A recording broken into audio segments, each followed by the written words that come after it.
बहुत बहुत धन्यवाद साथियों। सबसे पहले तो आप सबका यहाँ समय निकालकर आने के लिए शुक्रिया। जिस दल को सिर्फ 3.5% वोट मिला है, उसकी प्रेस वार्ता में इतने प्रेस के साथी आए हैं, तो ये दिखाता है कि कुछ तो काम हम लोगों ने सही किया होगा। हम लोग बिहार आज से 3.5 साल पहले व्यवस्था परिवर्तन के संकल्प से आए थे।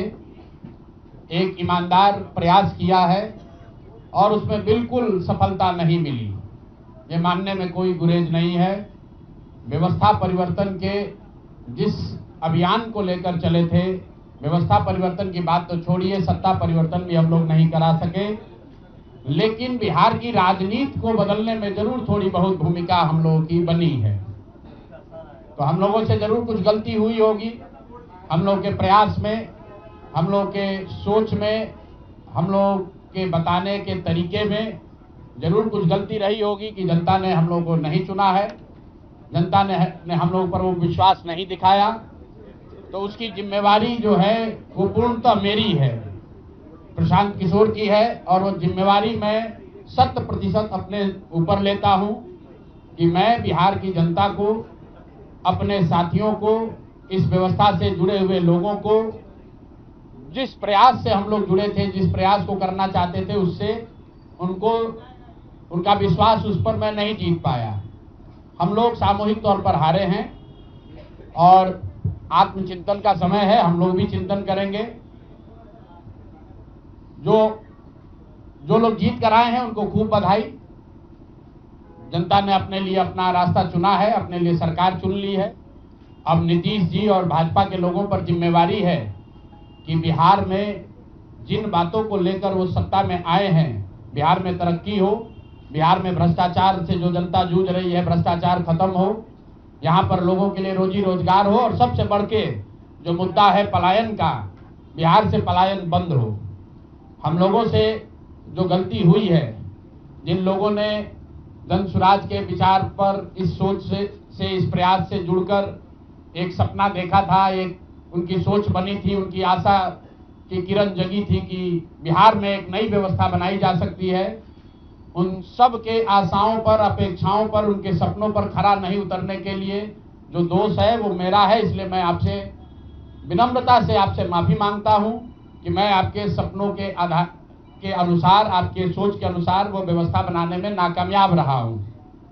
और प्रायश्चित के तौर पर मैं आज से 2 दिन के बाद 20 तारीख को गांधी वितिहरवा आश्रम में, जो रास्ता गांधी जी ने बताया है, मैं अपने लोगों को, बिहार के लोगों को ये नहीं समझा पाया कि किस बात पर उनको वोट देना चाहिए, क्यों उनको नई व्यवस्था बनानी चाहिए। तो प्रायश्चित के तौर पर मैं अपने से वितिहरवा आश्रम में 1 दिन का उपवास, मौन उपवास रखूंगा।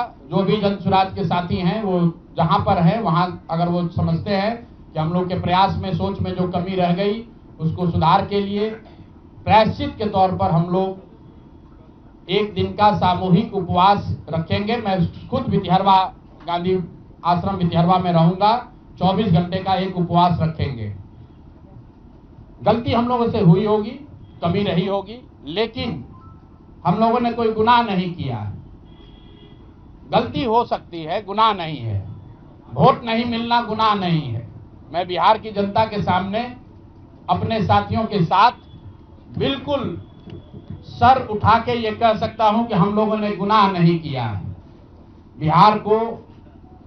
जिस बिहार में पिछले 30-35 साल से सिर्फ जाति की राजनीति हुई है, वहां पर इस समाज में जातियों का जहर फैलाने का गुनाह नहीं किया है। हम लोगों ने बिहार में हिंदू मुस्लिम की राजनीति नहीं की है, लोगों को धर्म के नाम पर बांटने का गुनाह नहीं किया है।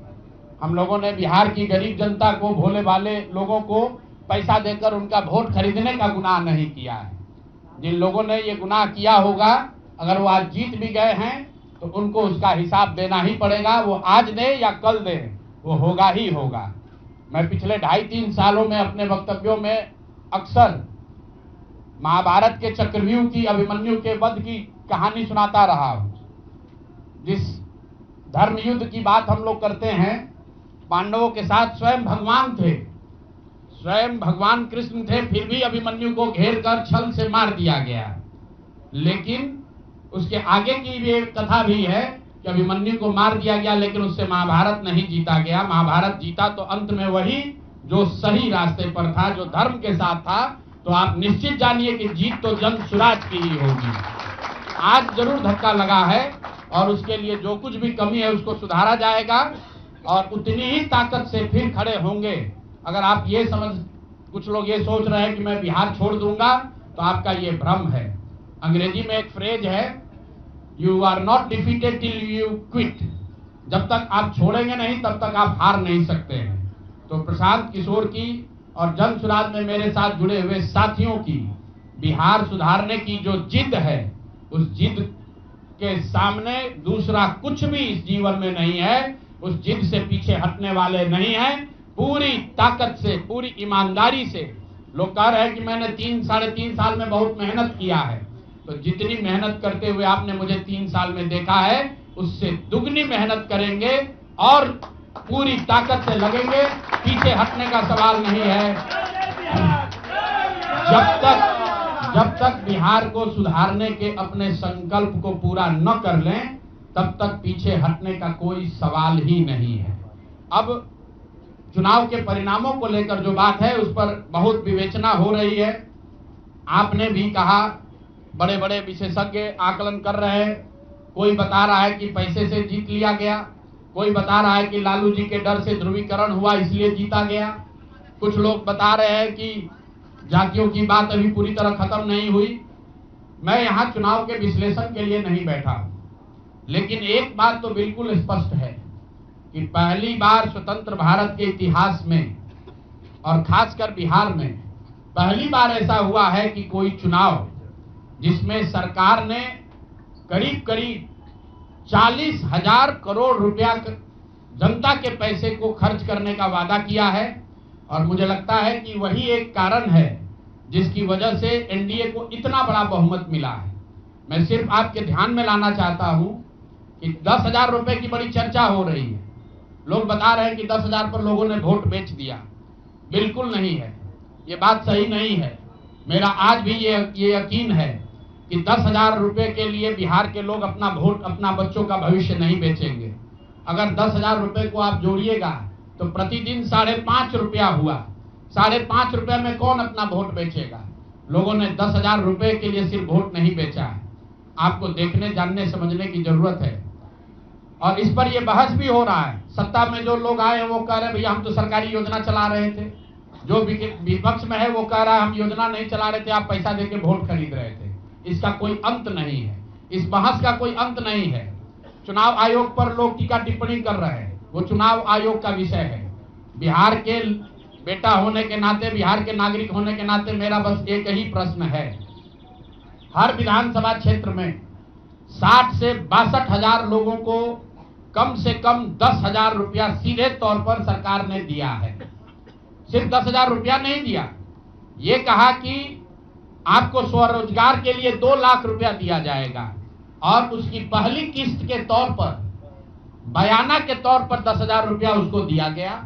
और पूरा सरकारी तंत्र लगाया गया लोगों को ये बताने के लिए कि अगर आप एनडीए को वोट देते हैं तो आपको 10,000 रुपए के साथ साथ आने वाले 6 महीनों में 2 लाख रुपए तक की सहायता मिलेगी। इसको करने के लिए पूरा सरकारी तंत्र लगा। जीविका की दीदियों को बैठाया गया। जितने यहाँ पर आशा आंगनवाड़ी सेविकाएं हैं उनकी सैलरी, उनका मानदेय बढ़ाकर उनको जोड़ा गया। लोग कह रहे हैं भैया काडर कहाँ है? मेरे भाई 2 लाख लोगों को, आप ध्यान रखिए, सिर्फ 10,000 रुपए लोगों को नहीं दिया गया है। हर विधानसभा में, मैं बहुत जिम्मेवारी से जो सरकारी आंकड़ा है वही बता रहा हूं, हर विधानसभा में 60 से 62,000 महिलाओं को 10-10,000 रुपया दिया गया है। करीब करीब 1 लाख आंगनवाड़ी सेविका, आशा वर्कर और ममता की से जुड़ी हुई महिलाओं को करीब करीब सरकार ने 10,000 करोड़ रुपया अलग से दिया है। इसके साथ ही विकास मित्र और टोला सेवकों को 25,000 रुपया एक बार में, और जो लोग प्रवासी मजदूर बाहर से आए उनको 5,000 रुपया दिया गया है कपड़ा के नाम पर। तो कुल मिलाकर 29,000 करोड़ रुपया, करीब करीब 29,000 करोड़ रुपया बांटा गया है। 40,000 करोड़ रुपए की योजनाओं की घोषणा की गई है। अब हम यहाँ इसलिए नहीं बैठे हैं ये कहने के लिए कि इसी वजह से हम लोग चुनाव हार गए। मेरा अब सीधा सरकार से एक आग्रह है कि आपने 2 लाख रुपए देने का वादा किया है, जनता ने आपको मत दे दिया, अब आप सत्ता में बैठे हैं, तो कृपा करके जो 1.5 लाख महिलाएं, 1.5 करोड़ महिलाएं हैं जिनको आपने 10,000 रुपया दिया है, उन सभी महिलाओं को अगले 6 महीने में 2 लाख रुपए तक देने की व्यवस्था कीजिए, क्योंकि अगर वो हो जाएगा तो बिहार से बेरोजगारी दूर हो जाएगी, बिहार से पलायन बंद हो जाएगा। और अगर आपने ये नहीं किया तो ये बिल्कुल स्पष्ट हो जाएगा कि आपने ये 10,000 रुपया किसी योजना के तहत नहीं दिया था, सिर्फ और सिर्फ वोट खरीदने के लिए दिया था। तो वोट खरीदने के लिए पैसा दिया गया है कि किसी योजना के तहत पैसा दिया गया है, सरकारी योजना के तहत, इसका प्रमाण इस बात पर है कि आने वाले 6 महीने में सरकार ने स्वरोजगार के नाम पर जो पैसा जारी किया है, उस क्षेत्र में और पैसा और मदद जारी की जाती है या नहीं की जाती है। हम लोग एक भी विधायक न जीते कोई बात नहीं, जन सुराज, और कई लोगों का सवाल है नीतीश कुमार को 25 सीट आने की बात है, तो मैं आपके सामने घोषणा कर रहा हूं कि जो 25 सीट हमने बात कही थी उस पर बिल्कुल कायम है। अगर नीतीश कुमार ने, उनकी सरकार ने ये वोट खरीदा नहीं है, इनको 2-2 लाख रुपए दे दे, मैं बिल्कुल राजनीति से संन्यास ले लूंगा, उसमें कहीं कोई दिक्कत नहीं है, कहीं कोई दिक्कत नहीं। बिहार के 1.5 करोड़ लोगों को 2-2 लाख रुपया नीतीश कुमार दिलवा दे, मैं मान लूंगा कि हमारे आकलन में गलती थी, हमारी गलती थी। और हमारे आकलन की बात छोड़िए, अगर बिहार से बेरोजगारी दूर हो जाए, पलायन बंद हो जाए, 1.5 करोड़ परिवार, टोटल 2.5 करोड़ परिवार में अगर 1.5 करोड़ परिवार की गरीबी दूर हो जाए, तो प्रशांत किशोर को विधायक बनने की, राजनीति करने की कोई जरूरत नहीं है, हम दूसरा काम कर सकते हैं। तो आपका अगर ये सवाल है कि 25 सीट की बात है, बिल्कुल 25 सीट से ज्यादा नीतीश कुमार को ना आना चाहिए था, ना आता। एक ही फैक्टर है, ये पैसा बांटकर जो वोट आपने खरीदा है, खरीदने का आप पर इल्जाम है। तो इसको आप इतने 20 साल से आप मुख्यमंत्री हैं, तो आप इस इल्जाम को धो दीजिए। अगले 6 महीने में 1.5 करोड़ लोगों को, 1.5 करोड़ परिवार को स्वरोजगार की व्यवस्था कर दीजिए। और अगर नहीं कीजिएगा तो हम लोग यहीं पर हैं। मैं आपके सामने एक नंबर जारी कर रहा हूं, मेरा अपना व्यक्तिगत ऑफिस का 91-216 जितने लोग हैं जिनको भी 10,000 रुपया का बयाना नीतीश कुमार सरकार ने, अधिकारियों ने, जीविका की दीदियों के माध्यम से दिया है, इस आश्वासन के साथ कि अगर आप नीतीश कुमार को, एनडीए को वोट देंगे तो आपको 2 लाख रुपया 6 महीना में मिलेगा। तो मेरे भाई, अब समय चालू हो गया, आप आ गए हैं सत्ता में और हम लोग आराम से बैठे हुए हैं बिहार में। हर वो महिला, हर वो परिवार जिसको 2 लाख रुपया नहीं मिलता है, आप प्रशांत किशोर से संपर्क कीजिए, आप जन सुराज से संपर्क कीजिए। अब सलाह का समय खत्म हुआ, अब संघर्ष का समय शुरू होगा। हमने 3.5 साल लोगों को सलाह दिया है, हमने 3.5 साल लोगों को जाकर घर घर हाथ जोड़ा है, कभी वोट नहीं मांगा, लोगों को यही कहा कि अपने बच्चों के लिए वोट दो, अच्छे लोगों को जिताओ। लोगों ने अपने हिसाब से अच्छे लोगों को जिताया है, जिन मुद्दों पर जिताया है उसका मैं स्वागत करता हूं कि स्वरोजगार ही सबसे ज्यादा जरूरी है। उसका वादा एनडीए की सरकार ने किया है, नीतीश कुमार ने किया है, और 10-10 हजार रुपया बानगी के तौर पर, एडवांस के तौर पर उन महिलाओं को दिया है। तो अब अगले 6 महीना में उन सभी महिलाओं को, उन सभी परिवारों को नीतीश कुमार की सरकार स्वरोजगार का अवसर दे, उनको 2 लाख रुपए की मदद दे, ताकि वो 1.5 करोड़ परिवार के लोग बेरोजगारी से बाहर निकल सके, गरीबी खत्म कर सके और उनके बच्चे गुजरात में, तमिलनाडु में जाकर मजदूरी न करें। और अगर ये नहीं होगा तो हम लोग तो विधानसभा में हैं नहीं, जनता ने जो आदेश दिया है कि गांव गांव घूमिए और लोगों की मदद कीजिए, तो जिनको भैया ये 2 लाख न मिले वो प्रशांत किशोर के पास चले आइए, जन सुराज के साथियों के पास आइए, आपकी आवाज बनकर, आपके साथ खड़े होकर ब्लॉक, पंचायत, डिस्ट्रिक्ट के ऑफिसेज में, सरकारी दफ्तरों में हम लोग चलेंगे। जरूरत पड़ेगा नीतीश कुमार के पास चलेंगे, क्योंकि उन्होंने कहा है कि 10,000 रुपया बयाना ले लीजिए, जब मैं जीत कर आऊंगा आपको 2-2 लाख रुपए दूंगा, ताकि सब लोग अपने पैर पर खड़े हो जाएंगे।